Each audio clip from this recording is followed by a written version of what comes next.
Display entities might be one of the best things that ever happened to Minecraft commands, but I guess when it came to Bedrock Edition, they kind of just forgot. But somehow people found out that you can spawn a fox and then using some crazy /play animation commands, you can warp them into this shape. Then we can just give them a block and turn them invisible. And look at this. You've essentially created a block display in Bedrock Edition. Now I have no idea how anybody figured this out, but apparently they did. So I want to mess around with it and do a couple experiments to see what we can really do with these today. Now the first thing I want to give a try is some science with these. Your typical item display will look like this, just one block. I feel like we can definitely take this to the next level though.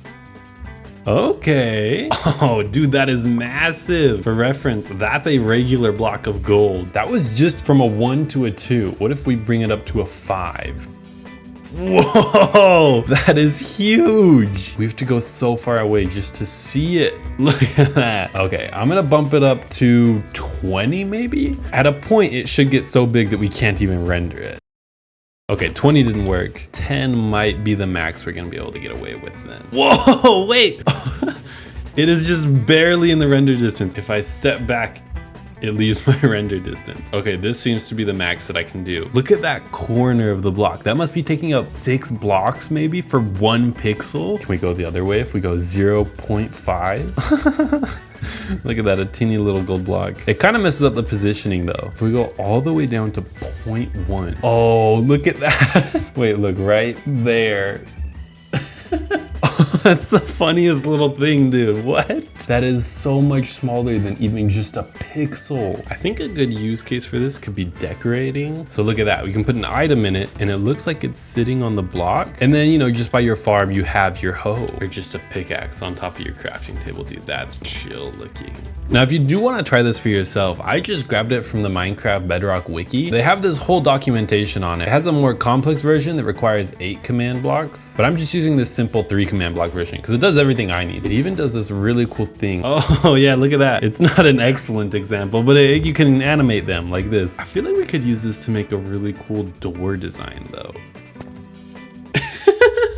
It's close, it's close, it's close. Instead of 1.5, we do like 1.6. Oh dude, that's pretty good. Maybe we do a spruce. It's a revolving door. That's pretty chill. It's not quite centered though. That's pretty close. Now you have a rotating door in vanilla Minecraft. Oh, you know what? I have an idea. 600? Oh, dude, this is so silly. I don't know if I can make it through in one cycle.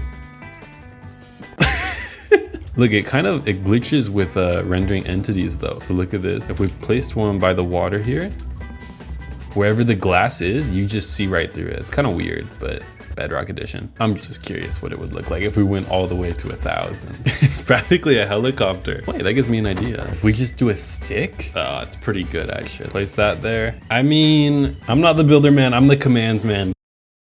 Somebody who's better at building could make this look good. Okay, look at this. Oh, dude, how cursed is that? You can make any slab you wanted.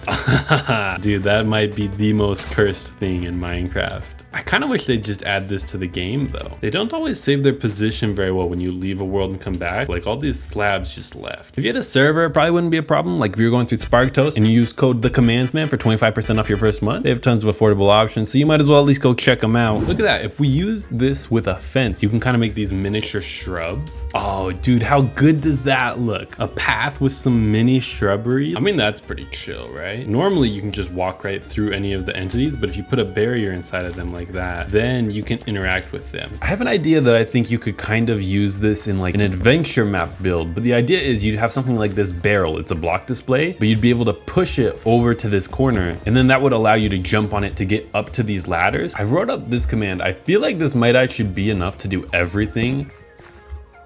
Oh, no, not quite. That's closer. You can push it up now. Oh, that's it. Oh, okay. You can pretty much push that. Now we just need to add some physics because right now you can push it into the air. That pulled it out of the ground. So now, in theory, we should be able to push it over towards this gravel and you can push it up a block.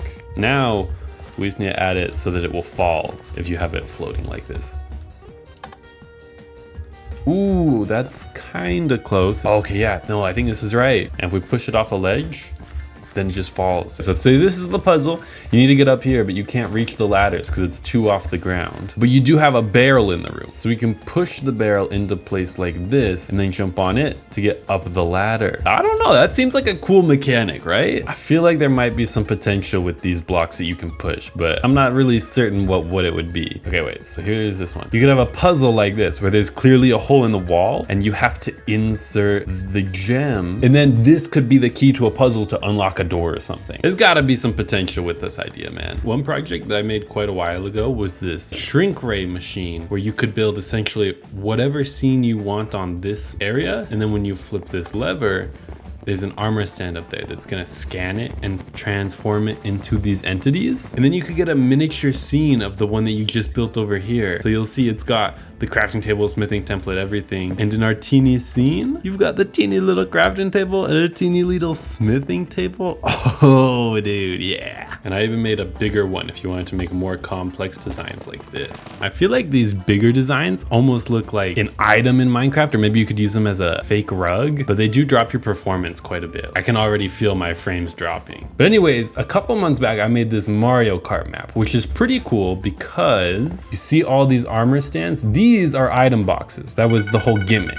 And so you go through, you get a random item, but they don't really look very good. And I feel like this is the perfect scenario to use block displays. How much better would this have looked if we got rid of this armor stand and we replaced it with maybe cyan stained glass? Ooh, that alone is already pretty close. They're kind of rainbow, which we don't have anything like that in Minecraft. But if we went for this, that's like a light blue maybe. Oh, that's pretty close. I mean, how much better would that look compared to this one? You just disappear when you go through, but I don't really think that's a problem. I might have to remake this with these new item boxes. That looks so much better. I feel like I could redo some items better too, like the turtle shell you'll kind of see here.